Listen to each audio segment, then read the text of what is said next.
When an elderly woman, Mrs. Clara Mitchell, entered the bistro, she anticipated a joyful celebration for her birthday.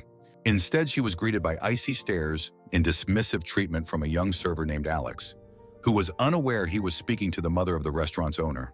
Hooky, without realizing it, his actions would set off a chain of events that would change everything in just a matter of minutes. What unfolded next was something no one in the room would ever forget. Mrs. Clara approached the quaint eatery she had grown fond of over the years. Known as the Cozy Table, it held a special place in her heart. She often dined there, sometimes with family, sometimes with friends, and occasionally by herself.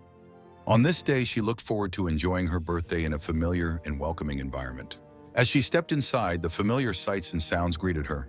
The chatter of diners, the clinking of utensils, and the enticing aroma of freshly prepared meals. Clara took a moment to absorb the comforting atmosphere before searching for her reserved table. Her eyes scanned the room until they landed on a new face behind the counter. A young man stood there, his expression strained, as though he was annoyed or distracted. Clara dismissed it, assuming he had endured a long and exhausting shift. Smiling warmly, she approached him and said, "Good afternoon. I believe I have a reservation under the name Clara Mitchell." The young man, Alex, glanced up from his notepad, his eyes cold and detached. Something in his demeanor unsettled Clara. "There are no tables available," he said flatly, not bothering to look her in the eye. Clara frowned, surprised by his abruptness. "I made a reservation yesterday and confirmed it. Are you sure there hasn't been a mistake?" she asked politely, trying to maintain her composure. Alex let out an impatient sigh, tapping his pen against the counter. "I already told you there are no tables. You'll have to go somewhere else," he replied curtly, his tone dismissive. Clara's heart sank. She had been a loyal customer of the Cozy Table for years, familiar with the staff and the warm hospitality they usually showed. Yet this encounter felt starkly different. She couldn't shake the feeling that this wasn't about a lack of tables, but something deeper, something she had experienced many times before. That look in Alex's eyes, the cold indifference, was painfully familiar. It reminded her of the stares she endured in her youth when entering certain spaces, as if she didn't belong. Clara steadied herself, refusing to let old wounds resurface without standing her ground. Despite the unease growing inside her, Clara decided to remain calm and composed. Taking a small step forward, she asked, "Are you absolutely certain there's no space for me? Perhaps I could wait by the counter until something becomes available?" Alex crossed his arms over his chest and smirked, a hint of sarcasm in his expression. "I've told you everything you need to know. There are no tables, and that's the end of it," he replied sharply, his tone leaving no room for discussion. Clara felt the weight of the room's attention shifting toward her. Patrons seated at nearby tables began to glance over, their curiosity piqued by the tension in the air. She had never liked being the center of attention, especially in moments like this. But this time was different. Clara wasn't just another customer. She was the mother of Daniel Mitchell, the restaurant's owner. Though she had never been one to flaunt her connection, she felt she could no longer stay silent. Her dignity demanded that she speak up. Gathering her courage, she asked firmly, "Do you even know who I am?" Alex looked her over with clear disdain. "I don't care who you are," he sneered. "There's no place for people like you here."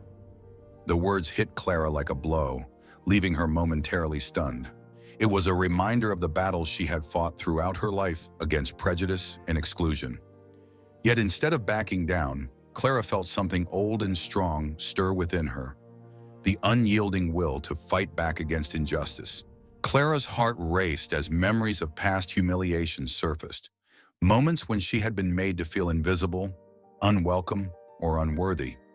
She had faced such looks before, but now in a place she considered her safe haven, it felt like a betrayal.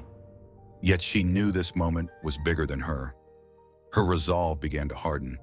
If she walked away now, it would feel like surrendering, not just for herself, but for everyone who had faced similar injustice.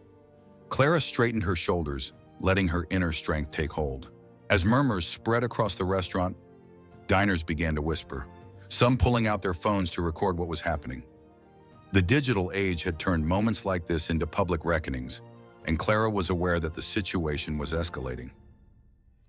"I would like to speak to the manager," Clara declared, her voice steady and firm. She refused to let anger cloud her judgment. Instead, she channeled her indignation into a calm, commanding tone that caught everyone's attention. Alex hesitated for a moment, the smirk fading from his face. He hadn't expected her to push back or demand accountability. With a reluctant nod, he stepped behind the counter to summon the manager. Clara stood her ground, feeling the weight of countless eyes on her. Around her, whispers turned into murmurs, and the tension in the room grew thicker. She knew this was no longer just about her. It had become a moment of reckoning for everyone watching. A few moments later, the manager, Mr. Robert Hayes, emerged from the kitchen, visibly uneasy. He adjusted his tie nervously, already aware of the commotion that had drawn the attention of the entire dining area. As he approached Clara, his expression shifted when he recognized her. "Mrs. Mitchell," he began, his tone filled with regret. "I deeply apologize for the misunderstanding. Please allow me to personally find you a table." Clara met his gaze with calm yet resolute eyes. "An apology to me alone isn't enough," she said firmly. Her voice carried a quiet strength that silenced the room. "This isn't just about a mistake. It's about the deeper issue of how people like me are treated." Robert hesitated, glancing nervously at the other diners, many of whom were still recording the incident. He knew that this situation had already spiraled far beyond what he could control. Just then, the door swung open, and Daniel Mitchell, Clara's son and the restaurant's owner, walked in. His face was stern, and his presence immediately commanded attention. He had seen the incident unfold through videos shared online and rushed to the scene. "What's going on here?" Daniel asked, his voice cutting through the tension like a knife. He looked at his mother, standing tall and composed, then turned to Robert and Alex, who both appeared visibly shaken. Without waiting for an explanation, Daniel's gaze hardened as he addressed Alex. "You're fired. Leave this establishment immediately." His tone was firm and left no room for argument.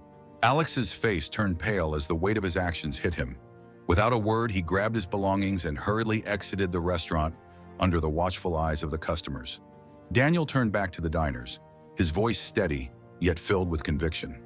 This restaurant was built to be a place where everyone feels welcome, regardless of who they are. "I want to assure you all that incidents like this will not happen again.